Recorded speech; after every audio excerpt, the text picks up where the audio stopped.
In this video, Dana Hatchett discusses color and texture in 3 of his own collages. The first collage utilizes mostly oil paint. It was taking apart an oil painting and gluing it back down. And it's also dealing with fatiguing the surface and building up textures like solid areas that come up off the surface and areas that sink back. So it's about the process of overworking the surface to create a new way of looking at it. What does fatiguing mean? Fatiguing would be that it's been cut, it's been reshaped, it's been drawn back into, it's been altered. I'm pushing it. With an example, like this little chunk over here is a solid piece from another collage, okay? So you use old works that you've done before to create new works. Exactly, yeah.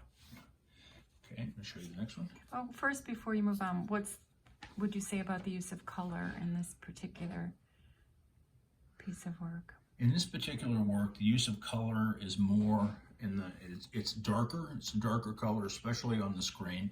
It's darker so that it's essentially building up surfaces and textures on the surface, so that it's more sculptural in a way than some of the other utilizations of color. And texture. I see more of a white background and the red and orange. Do you have anything to say about your choice of colors in this? Well, these colors, these are oil paintings, fragments from oil paintings, and they have a lot of kind of this oil. When oil paint dries, it has a very visceral surface and it has a lot of texture to it.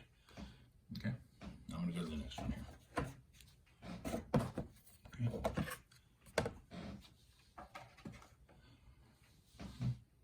In this collage right here, it's a lot of texture. It's also taking apart other paintings that I didn't want to utilize anymore and keep as solid forms. And so I'd say the predominant drive in this is to create a textured environment. And these forms in here are from prints I made with oil painting ink years ago, and prints from oil painting ink. And this is an acrylic section in here, but the majority of this is oil paint from oil paintings. This is acrylic coming through here. So I'm trying to move the eye around, and I'm trying to create a sense of space, mystery, and depth with various textures and surfaces. And in the middle, what looks to me almost like a blue door is very evocative. It's like, come in. So is there anything you might want to say about that being in the center? And then I notice movement with the green line, almost looks like a vine.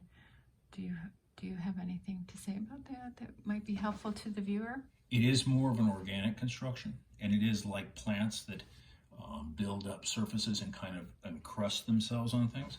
Now, this is very different than any of the other forms on the canvas. On the picture, it's more darker than it is in real life, but it's a very thickly textured chunk from a painting I did, because I've been doing abstract paintings for like 30 years. No, and so more than that. Right? More than that, 40. maybe 40 years.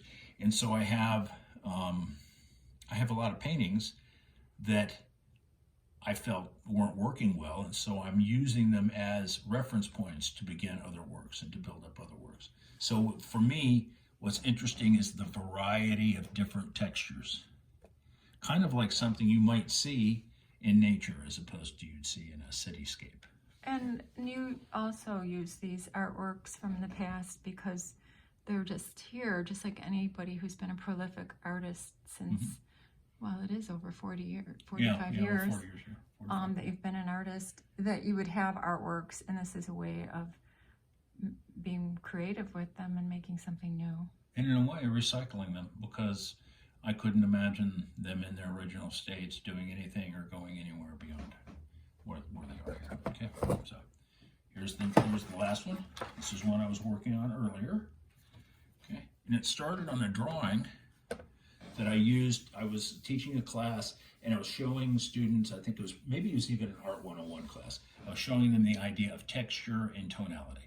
And then I started building up on the top of that surface with other bits and pieces of other paintings. And because that is a value-based tonality, it's kind of like a cloud, or it's like murky water or something. When these primary colors, and not so primary colors, it's kind of like a mixed color, when those go down into the surface, what can happen in your eye is your eye the colors, when you, as I've said before, you look at the whole thing, the whole space, the colors tend to sink and kind of reintegrate themselves with the background tonalities. That's the value in so many aspects of painting, is that a painting allows you to create depth with primaries and with secondaries, or what people would call muddy colors. And they are muddy. They're made with pencils, and they're made with like some gouache or something, maybe watercolor that I had.